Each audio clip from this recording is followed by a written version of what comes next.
Hey all, right, it seems like the manifestation of that curse, may you live in interesting times. We live in very interesting times, and more's the pity. Politics and a democracy, ideally, pretty low-key and boring and institutional.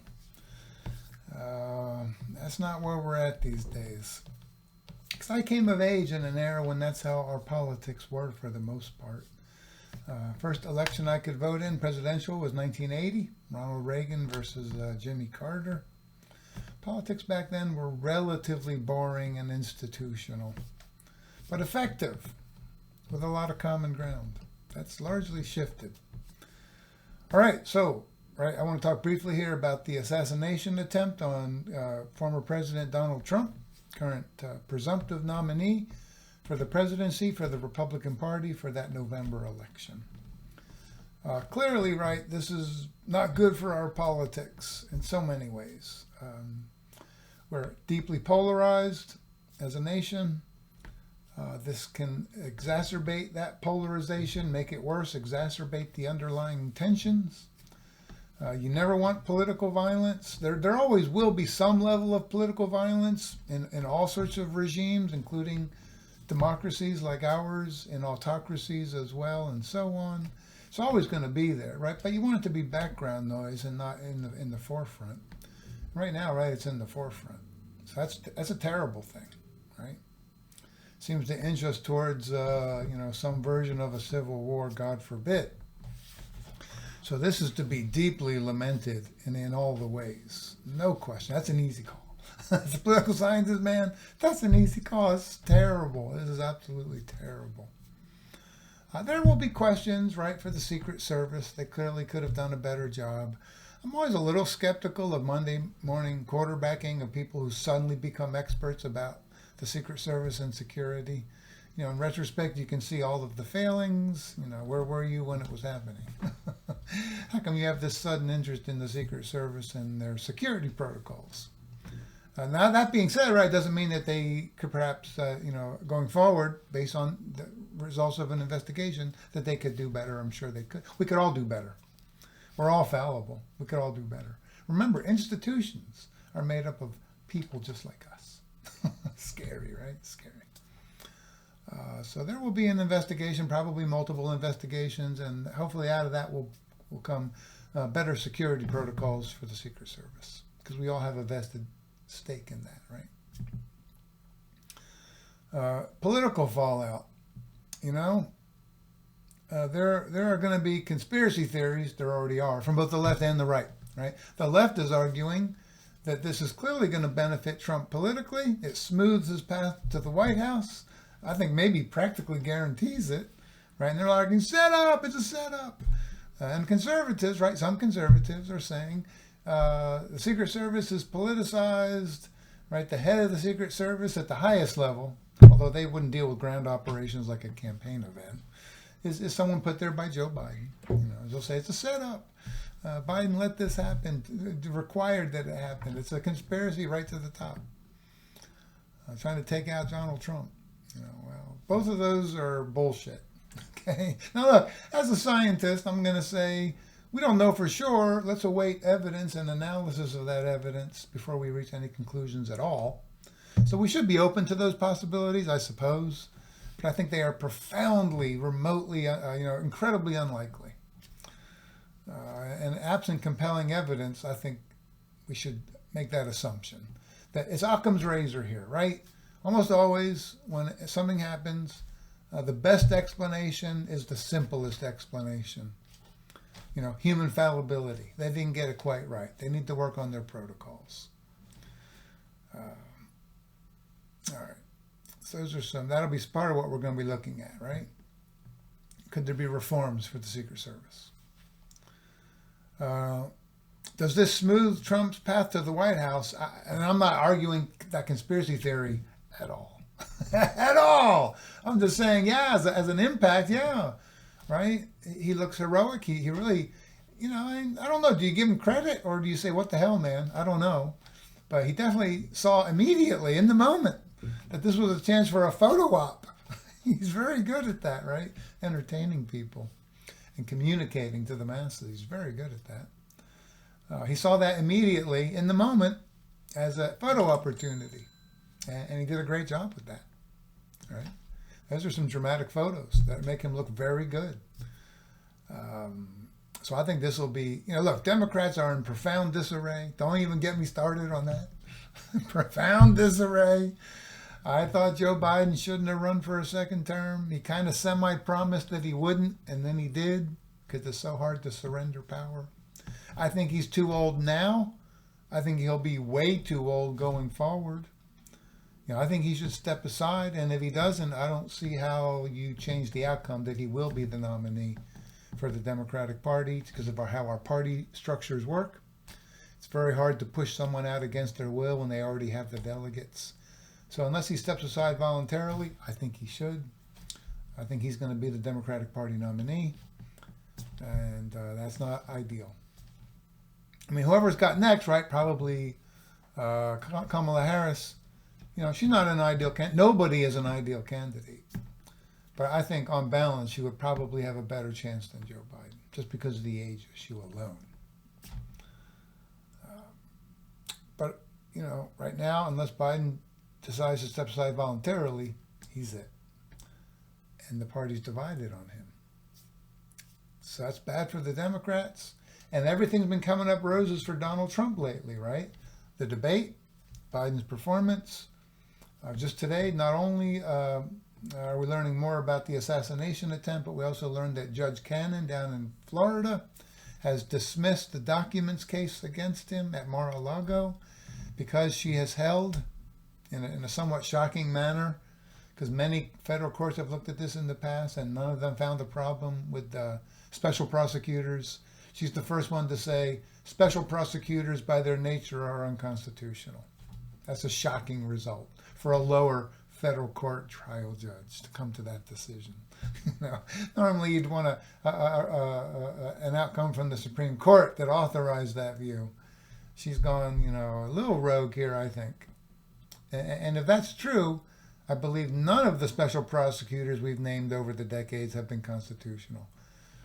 So I don't think that holding will withstand appeal. I think it'll be overturned on appeal. I don't know that, but I think it probably will be. That has been considered settled law for many decades. Although we do have a Supreme Court in the mood for big changes to our law. But at least for now, Ray, is a huge win for Donald Trump. He can use that to his advantage now to say, see, I told you, trumped up charges.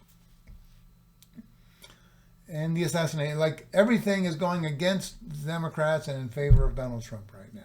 Donald Trump, to me, looks like a lock, quite honestly, for the White House when getting back in January. Legitimately this time, not his weird effort to stay illegitimately back in the end of 2020. I think he's going to win a nice, clean victory here. I think he's putting into play some traditionally blue states, let alone the swing. I think all the swing states right now look like they're going to go to Trump. And I think he's going to maybe pick up some additional states that have historically been blue, like Virginia and Minnesota. That's how bad I think it is for the Democrats right now, unless something changes between now and November. And they might. We've seen how quickly things can change. But I think this assassination attempt kind of locks Donald Trump in, as if he didn't already have things going his way. This is another thing going his way. And the Democrats are in disarray. Okay. So if you're a never Trumper, you might want to start to psychologically prepare yourself for the very good likelihood right now that Trump is back in the White House in January of 2025. All right, heads up on that. And if you're a Trump supporter, you should be feeling pretty good right now. Pretty good. Now look, while I, of course, massively denounce the use of political violence, right, it is true. Now come on, man, people, let's be real. Can we be real for a minute? Trump from the beginning, right, has been a strong and ceaseless promoter of using political violence against his political opponents. Nobody could doubt that. It's part of his brand. It's part of what his supporters love about him, right? I remember when he was running in 2016 at his rallies, right, there would be counter-protesters, and he would say from the stage, beat the hell out of them! Beat the hell out of them, and I'll cover your legal fees. I don't think he ever covered their legal fees, by the way, if there were legal fees. He didn't cover them. But right, he made it very clear, yeah, beat the hell out of these people, man. It's what they deserve. We know that he has suggested, right, using the U.S. military to execute his political opponents. He has repeatedly promoted the use of violence to achieve his political objectives. You know, that's on the record. It's what partly, right, makes him appealing to so many people, because that's kind of where we're at right now culturally. So, you know, something there about, right, what is it, what's the biblical phrasing? What you sow, so shall you reap, or something like that. So I don't know. Feels to me at some level like Trump is inheriting the wind, that he's helped to create the conditions for political violence, and then he becomes, right, a target of that violence. That shouldn't be shocking to anybody. I just don't think he ever anticipated that violence would be used against him or his supporters. I think he thought of it as a one-way street. Well, sometimes, you know, sometimes people fight back. And that also, right, is a weird thing about this. We know that the dude that took the shots was a 20-year-old, so a young white guy living in western Pennsylvania, obsessed with guns. I grew up in Pennsylvania, southeastern corner by Philadelphia. I can tell you right now, as a political scientist, it ain't rocket science. Young white guy, obsessed with guns, probably he's conservative. And we do have information, right, that he was indeed conservative. High school classmates are like, oh yeah, that dude was quite conservative, a bit conservative. I've heard slightly different stories, but always that story. He was a registered Republican. He did give $15 a few years ago to a progressive group looking to promote turnout in elections. A pretty innocuous project. So there is that data point that makes it slightly cloudy. But come on, man.